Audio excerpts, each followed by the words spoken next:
Hello everyone, welcome back to my channel. This is new drama start करेंगे जिसका नाम है द लॉन्गेस्ट प्रॉमिस। आप सभी को शाओजन की ड्रामा तो पसंद ही होंगे ना। ये कहानी है स्टूडेंट और टीचर के रिलेशनशिप की। तो चलिए स्टार्ट करते हैं। एपिसोड की शुरुआत में एक लड़की दिखाई जाती है जिसका नाम होता है जोयन।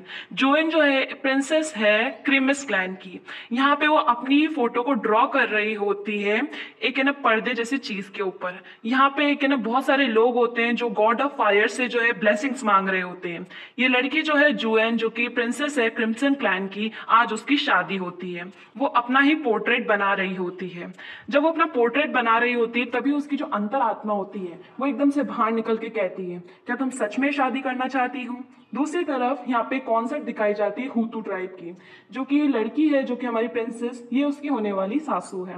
अब यहाँ पे सभी लोग बात कर रहे होते हैं कि कौन होगा वो लड़का जिससे हमारी प्रिंसेस की शादी होगी, जो हमारी प्रिंसेस का दिल जीत पाएगा। क्या यही वो लड़का होगा। दूसरी तरफ यहाँ पे प्रिंसेस के पास उसकी नौकरानी आती है और कहती है, मैडम अगर आप यहाँ से बाहर निकली और अगर सबको पता लग गया कि आप जो दुल्हन है वो यहाँ पे नहीं है तो बहुत बड़ी प्रॉब्लम क्रिएट हो सकती है। तब यहाँ पे इनम जुएन कहती है, अगर मैं यहाँ पे रही तो मैं कभी खुश नहीं रह पाऊंगी, ना मैं अपने पेरेंट्स को कभी देख पाऊंगी, और मुझे उस लड़के से शादी नहीं करनी है। मैं कभी उससे शादी नहीं कर लूंगी। मैं मरना पसंद करूंगी पर उससे शादी नहीं। ये वही लड़का होता है जो कि हुतू ट्राइब का प्रिंस होता है, जो कि हमारी जुएन से शादी करने के लिए आया होता है। तभी जुएन की नौकरानी कहती है, मैडम एक बार आप फिर सोच लीजिए, अगर यहाँ पे से चली गई तो बहुत बड़ी प्रॉब्लम हो सकती है। यहाँ पे जो प्रिंस होता है ये ओथ ले रहा होता है और वेडिंग के गिफ्ट्स दे रहा होता है हमारी प्रिंसेस को। उसके बाद जोयन जो होती है वो उस लड़के के साथ ये जो जितने भी वेडिंग के रिचुअल्स होते हैं उसे फॉलो कर रही होती है। यहाँ पे सारी वेडिंग की ना सेरेमनीज हो चुकी होती है। अब वो यहाँ पे वाइन पीने वाले थे, तभी अचानक से बहुत बड़ा तूफान आता है, जो कि है ना इतना बड़ा तूफान, और है ना जो कोई सह नहीं पा रहा होता है। असलियत में ये लड़की कर रही होती है जो कि जोयन है। जोयन को बहुत बड़ी बड़ी और अच्छी तरीके की मैजिक टेक्निक्स आती है। तभी यहाँ पे कुछ सोल्जर जो है तीर चलाने लगते हैं, मानो ये सब कुछ प्लान आउट होता है। तभी यहाँ पे जोयन जो होती है वो अपना संतुलन खो देती है और गिर जाती है। तभी अचानक से एक लड़की फिर से सामने आती है जो कि एक घोड़े पे होती है और सोच रही होती है, फाइनली मैं वहां से बाहर निकल गई, अब मुझे उस लड़के से शादी नहीं करनी होगी। उसके बाद वो एक है ना पॉन्ड के पास आके रुक जाती है और यहाँ पे अपना मुंह साफ कर रही होती है। तभी वहां पे एक व्हाइट कलर की वार्डरोब में एक लड़का आता है जिसका नाम होता है शीइंग, जो कि जूई माउंटेन का प्रिसेप्टर होता है, जो कि हमारी जोयन का मास्टर भी होता है और हमारा मेल लीड भी होता है। वो कहता है तुम ऐसे कैसे कर सकती थी, तुम क्यों भाग के आई। तो यहाँ पे ना जोयन कहती है, मास्टर आप अचानक से यहाँ पे कैसे। तभी यहाँ पे एक सीन दिखाया जाता है फ्लैशबैक का, जो कि एक व्हाइट टावर होता है, एक बहुत ही पवित्र जगह जो कि इंपीरियल सिटी होती है कोंगसंग की। यहाँ पे एक लड़का जो होता है वो यहाँ पे अपनी प्रैक्टिस कर रहा होता है अपने मार्शल आर्ट्स की। तब यहाँ पे शीइंग का छोटा रूप दिखाया जाता है, जो वो छोटा था। ये क्राउन प्रिंस है कोंगसन का। तभी एक लड़की जो है वो यहाँ पे ना एक गार्डन में आने की कोशिश करती है। ये जोयन होती है, जो कि छोटी वाला सीन दिखाया जा रहा होता है। यहाँ जो क्राउन प्रिंस होता है अपनी टेक्निक्स को है ना यहाँ पे दिखा रहा होता है। तभी वो देखता है किसी लड़की की आवाज आई है। उसके बाद वो जो लड़की होती है वो अचानक से वहां से गिरने वाली होती है, क्योंकि वो अपना संतुलन खो चुकी होती है। वो यहाँ पे एक फ्लावर को लेने के लिए आई होती है, एक व्हाइट कलर का लोटस फ्लावर। पर यहाँ पे ना उस फ्लावर को तोड़ने ही वाली होती है कि क्राउन प्रिंस जो होता है शीइंग वो उसे नोटिस कर लेता है। पर यहाँ पे जुएन को पता नहीं होता है कि ये क्राउन प्रिंस है। तब यहाँ पे वो पूछती है उस लड़के से कि आप मेरी मदद करोगे। तो कहता है मैं तुम्हारी मदद क्यों करूं। अभी जुएन को पता नहीं होता है कि क्राउन प्रिंस है और वो क्राउन प्रिंस से ही मिलने आई होती है। वो कहती है कि मुझे पावरफुल मैजिक टेक्निक सीखनी है, वो भी क्राउन प्रिंस से, पर मेरे फादर जो है कभी भी मुझे परमिशन नहीं देंगे, इसलिए मैं क्राउन प्रिंस से मिलने आई हूँ, क्योंकि मैंने सुना है वो बहुत ज्यादा टैलेंटेड है। तब यहाँ पे ये जो क्राउन प्रिंस होते हैं शीइंग, वो बोलते हैं तुमने राजा से क्यों नहीं बात करती हो। तो कहती है कि राजा और मेरे फादर दोनों बिल्कुल अलग नहीं है, वो मेरी बात कभी नहीं सुनेंगे। पर क्राउन प्रिंस जो है वो अलग है, अगर मैं उनसे ना बोलूंगी तो शायद वो मेरी फीलिंग्स को समझेंगे। तब यहाँ पे क्राउन प्रिंस बहुत ज्यादा खुश हो जाते हैं कि उनकी इतनी तारीफ हो रही होती है। अब यहाँ पे एक लेडी दिखाई होती है जो कि एम्प्रेस होती है, रानी होती है कोंगसंग की, जिसका नाम है बाइन। और यहाँ पे एक कंक्यूबाइन होती है जिसका नाम है लेडी चूशा। तभी यहाँ पे जो एम्प्रेस होती है वो अपनी ना सौतन को देखती है और बिल्कुल भी खुश नहीं होती, क्योंकि ये जो लेडी चूषा है वो प्रेग्नेंट होती है। तब यहाँ पे ये लड़की जो होती है उस फ्लावर को लेने की कोशिश ही कर रही होती है। तभी यहाँ पे ना अचानक से वो देखती है कि ये तो वो रानी है कुमसन की।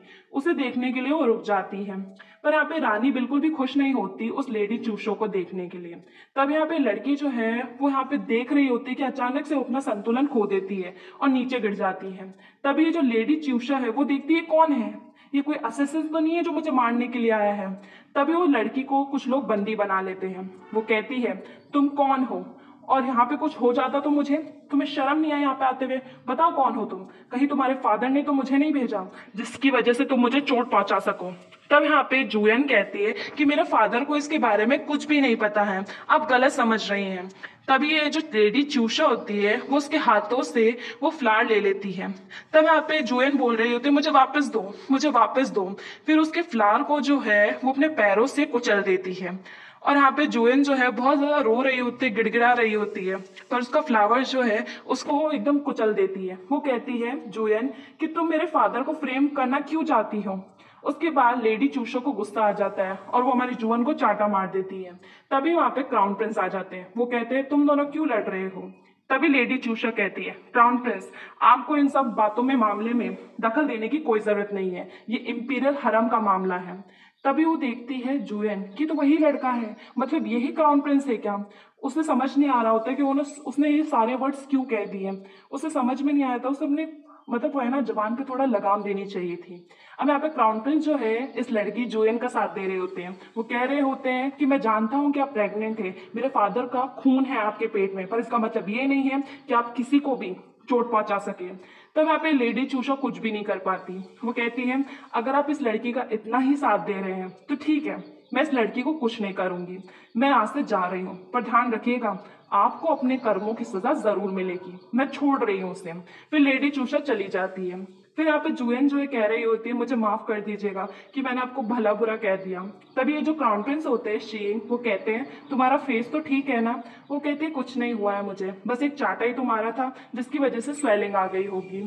आप ही क्राउन प्रिंस है क्या, मुझे पता नहीं था। तब यहाँ पे क्राउन प्रिंस जो होते हैं शीइंग, वो यहाँ पे फ्लावर को लेते हैं। वो कहते हैं फ्लावर क्यों लेना चाहती थी तुम। तब जुएन बताती है कि मैं आपको ये प्रेजेंट देना चाहती थी। तब यहाँ पे ना जो क्राउन प्रिंस शीइंग होते हैं वो अपने मैजिक से इस फ्लावर को वापस से जिंदा कर देते हैं। तब यहाँ पे जुएन पूछती है क्या है, तो कहता है रिस्टोरिंग स्पेल है, एक दिन तुम भी ऐसा कर पाओगी। तो वो कहती है क्या मैं भी कर पाऊंगी, क्या एक लेडी कर सकती है। तब यहाँ पे शीइंग बोलता है कि एक मैन में और वुमेन में कोई भी डिफरेंस नहीं है, वो दोनों बराबर के हैं, तुम भी सीख पाओगी। तब यहाँ पे जुएन कहती है मैं आपको निराश नहीं करूंगी मेरे क्राउन प्रिंस। उसके बाद यहाँ पे राजा को दिखाया जाता है जो कि कोंगसन का राजा होता है बेमिन। बेमिन जो होता है अपनी रानियों के साथ बैठा होता है, और उसके बाद उसका बेटा आता है जो कि शीइंग होता है क्राउन प्रिंस। उसके बाद वो अपनी स्वॉर्ड की टेक्निक्स दिखा रहा होता है, अपने फादर को इम्प्रेस कर रहा होता है। वो इतनी छोटी सी उम्र में बहुत ज्यादा ताकतवर होता है। तभी वहां पे लेडी चूषा आ जाती है, और यहाँ पे लेडी चूषा को देखकर कोई भी रानी खुश नहीं होती क्योंकि वो प्रेग्नेंट होती है। उसके बाद ये जो राजा होते हैं वो कहते हैं तुम इतनी जल्दी आई क्यों नहीं, मैंने इतनी देर से इंतजार कर रहा था। तो लेडी चूषा ये बोल देती है कि आपका जो बेटा है क्राउन प्रिंस, इसने मुझे ना कुछ लिखने के लिए फोर्स किया था, बहुत सारे स्क्रिप्चर्स को कॉपी करने के लिए बोला, जिसकी वजह से मैं यहाँ नहीं आ पाई। शायद ये मुझे चाहता ही नहीं था कि मैं इसका स्वॉर्ड का डांस देखूं। जब ये राजा सुनते हैं तो अपने बेटे से कुछ नहीं पूछते कि वो सच है या झूठ है, बस ये अपनी लेडी चूषा जो है अपनी वाइफ की बातों पे विश्वास कर लेते हैं, और क्राउन प्रिंस को बोलते हैं तुम्हारी हिम्मत कैसे हुई, तुम्हें पता नहीं है कि तुम्हारी ये जो मॉम है, छोटी मॉम, ये प्रेग्नेंट है और तुमने इनको स्क्रिप्चर्स लिखने के लिए फोर्स कर दिया, शर्म नहीं आ रही तुम्हें। ठीक है, अगर तुम स्वॉर्ड्समैनशिप में इतने ही ज्यादा अच्छे हो, टेक्निक्स में इतने ही ज्यादा अच्छे हो, तो जाओ अपने में कमरे में जाकर इसको प्रैक्टिस करते रहो। तभी यहाँ पे एक छोटा सा लड़का होता है जो कि हमारा क्राउन प्रिंस का भाई होता है। वो अपनी मॉम से पूछता है भैया ने तो अभी तक खाना भी नहीं खाया, और यहाँ पे जुएन को भी अपने आप पे गुस्सा आ रहा होता है कि सब उसकी वजह से हुआ है। तभी यहाँ पे क्राउन प्रिंस जब चले जाते हैं तो इनके पास एक नौकरानी आती है और वो कहती है कि मुझे लेडी चूषा ने ऑर्डर कहा था कि आपको आपका नाम लेकर मैं महाराज को कहूँ कि आपने ही फोर्स किया है लेडी चूशा को स्क्रिप्चर्स लिखने के लिए। तो यहाँ पे क्राउन प्रिंस को समझ आ जाता है। वो लेडी चूशा से मिलने ही जा रहे होते हैं कि लेडी चूशा जो होती है वो अचानक से गिरी पड़ी होती है। तब यहाँ पे क्राउन प्रिंस शींग बोल रहे थे, आप ठीक तो है ना लेडी चूशा। तभी लेडी चूशा अचानक से उठ जाती है। वो कहती है, अब देखो मैं तुम्हारे साथ क्या करती हूँ।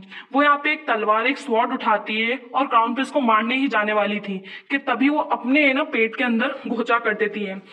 अपने आप को चोट पहुंचा लेती है। तभी वहां पे राजा जो होते हैं अचानक से आ जाते हैं और वो कहते हैं, चूशा तुम ठीक तो हो ना। तभी वो देखते हैं कि उनकी जो लेडी चूशा होती है जो कि प्रेग्नेंट होती है। यहाँ पे ऐसा दिखाया जा रहा होता है कि मानो क्राउन प्रिंस शीइंग ने अपनी ही मॉम को चोट पहुंचाने की कोशिश करी है। तभी ये लेडी चूशा जो है सिंपैथी लेने की कोशिश करती है कि मेरी आत्मा जो है कभी खुश नहीं रहेगी। यहाँ पे क्राउन प्रिंस बोल रहा होता है मैंने नहीं किया है, फिर भी उसकी राजा सुनने को तैयार नहीं होता है। और यही हमारा जो एपिसोड है खत्म हो जाता है। I hope you all like it, please do like.